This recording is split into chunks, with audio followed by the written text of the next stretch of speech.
Today I'm going to walk through how I measure my cold email metrics in a Google Sheet. These are all the results that I've done for a particular client and then how I measure their cold email campaign metrics and results. If you take a look at this particular Google Sheet, there's two different distinct things that you can see. One is phase 1, another one is phase 2. Phase 3 I have it, but I'm kind of never launched it yet. So what's the difference? Phase 1 means that it's human launch. It's the first email that I will send to these leads. It's usually crafted by me. Whereas for phase 2, if you take a look at it, it's not mostly, everything is crafted by the AI. The AI will decide to research you either on your website, persona, then you will craft its offer and then launch the campaigns. Phase 1, it's the initial email, whereas phase 2 is always a kind of follow-up after a few days and it's more personalized. For my cold email metrics, I divide it by batch. What do I mean by batch? If you take a look at this, there's TT1, TT2 until TT6. This means that there's 6 different batches. Each batch means that it's kind of different ICP that I'm targeting. So let's look at it. So if you take a look at this here, I'm targeting, I would say 11 to 50. These are the roles that I'm targeting.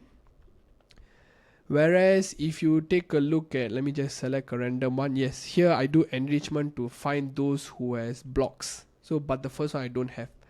From this you can see that each of these ICP, there's something different that I target on them. And that's how I kind of categorize into different batches. In each batch, there are various campaigns that I launch. These campaigns, each of them can be different copywriting or it can be, I would say, different lead magnets. It's basically different from each other, which I'm trying to test.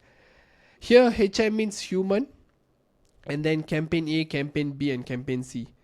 For start and end date, I usually measure them. The only thing I measure them for is when it's kind of started, and then I can predict the end date so that I can every day try to launch a new campaign with make sure keeping in mind how many campaigns am I running.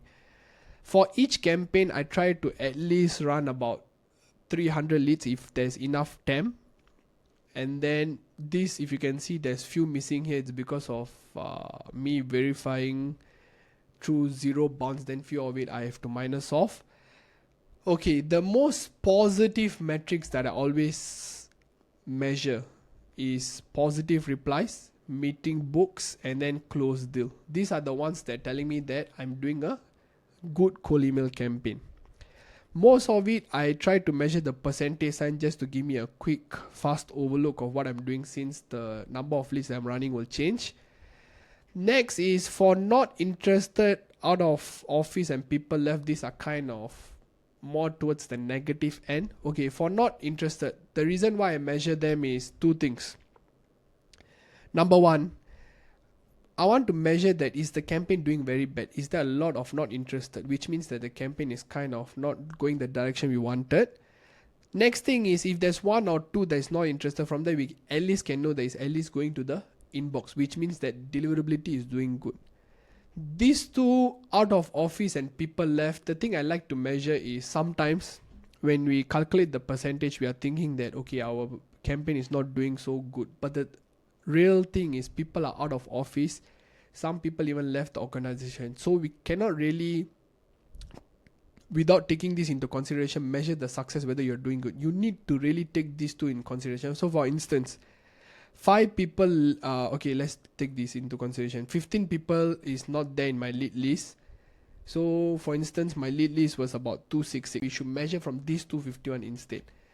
Bounce, I would say very important to measure just to see that whether the 0 bounce is doing good. Most of my verification comes from 0 bounce. From error AI, like I say, phase 2 is always written by AI. The AI will visit the website to get the important, relevant, personal information. Then it constructs the phase 2 emails. This is done by AI. So whenever AI cannot do it, the website is not visible, something's wrong with the website or the contact information, I will highlight it as not working, and then this particular group of people will not be included here. Okay, the most important thing that I would like to tell you is hand over to phase 2. I will minus off positive reply, and then I will minus off not interested, and then lastly bounced plus this error. Yeah, that's the people that goes for the phase 2 campaigns.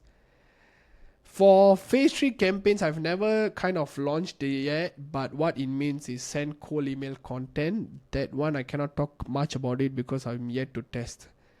Okay, yeah, so to say after I launch metrics, the thing I would like to say is I'm kind of more aware of what's happening to my campaigns. Am I doing good, instead of me just hallucinating whether I'm doing a very good campaign? So if you take a look at this, let's just measure. I have run, okay, let's not measure this because we don't know the results yet. I've run about 3073 leads. The amount of replies I have is 8. Out of 8, I only got 1 meeting book. Now I exactly know what's doing good and what's not doing great. And then even the bounce rate, not interested rate, I can measure. So I kind of know that, yeah, for example, so far I have about 50 bounce rate, and even some of them shoot up to 3%, which means that that particular campaign when I was doing verification, it wasn't that great.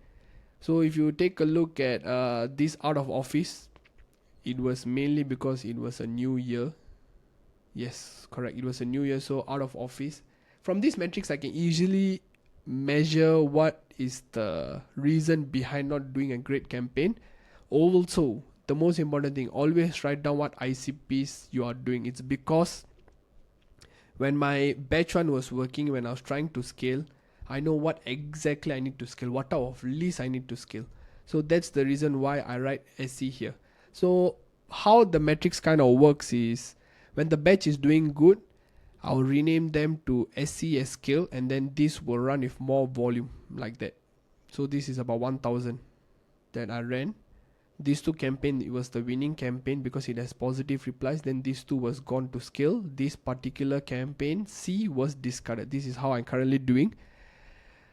It's going so far so good. And then in the next video I can maybe explain to you all certain copies of what are the ones that gave me positive replies.